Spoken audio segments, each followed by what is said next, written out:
Hello viewers, আসসালামু আলাইকুম। আজকের ভিডিওতে দেখব আমরা কিভাবে আপনারা উপবৃত্তি সার্ভারে শিক্ষার্থীর তথ্য নিষ্ক্রিয় করবেন। আসলে যে সমস্ত শিক্ষার্থী বিদ্যালয় ছেড়ে অন্যত্র চলে গেছে তাদেরকে ট্রান্সফার করতে হবে অথবা নিষ্ক্রিয় করতে হবে।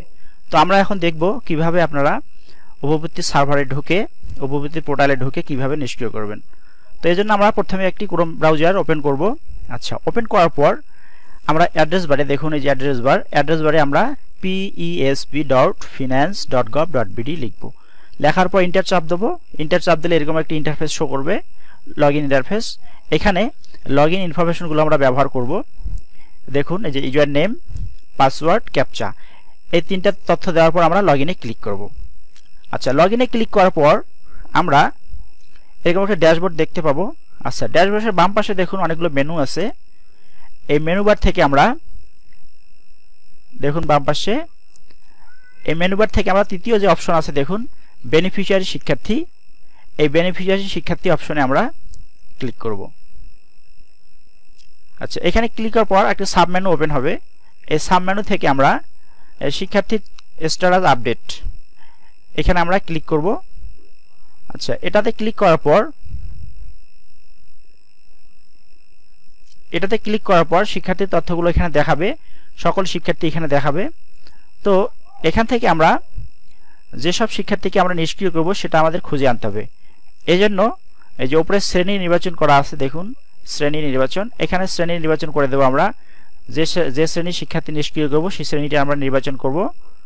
আচ্ছা, শ্রেণী নির্বাচন করার পর আমি এখানে তৃতীয় শ্রেণী নির্বাচন করলাম।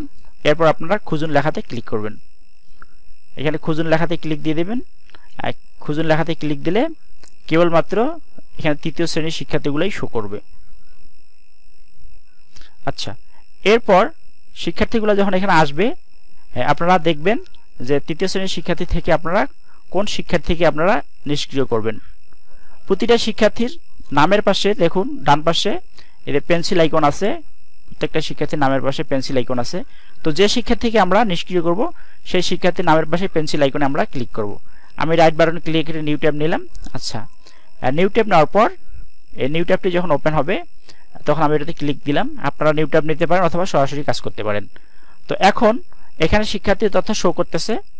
এখান থেকে আমরা এই যে দেখুন সক্রিয় নিষ্ক্রিয় আছে, এই বাটন আছে, এখানে আমরা ক্লিক করব। আচ্ছা, এটাতে ক্লিক করলে দেখুন সক্রিয় নিষ্ক্রিয় দুটি অপশন দেওয়া আছে, তো আমরা নিষ্ক্রিয় করব।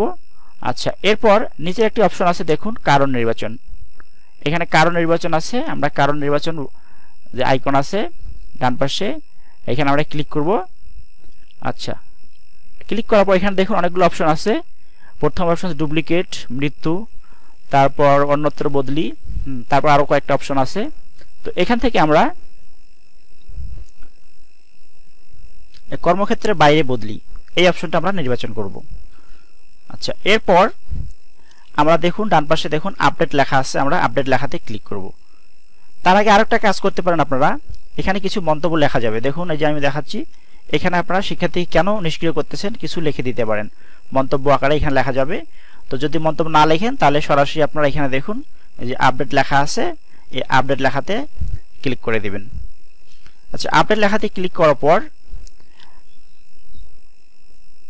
আচ্ছা দেখুন আমি আপডেট লেখাতে ক্লিক দিলাম। আচ্ছা, আপডেট লেখাতে ক্লিক করার পর দেখুন সাকসেসফুল দেখাচ্ছে, অর্থাৎ শিক্ষার্থী আমার সাকসেসফুল হয়েছে, নিষ্ক্রিয় সাকসেসফুল হয়ে গেছে।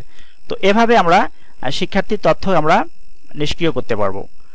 অর্থাৎ কোনো শিক্ষার্থী যদি বিদ্যালয়ে না আসে, অন্য বিদ্যালয়ে চলে যায় বা কোথায় গেছে আমরা জানি না, এরকম বিভিন্ন অপশন আছে।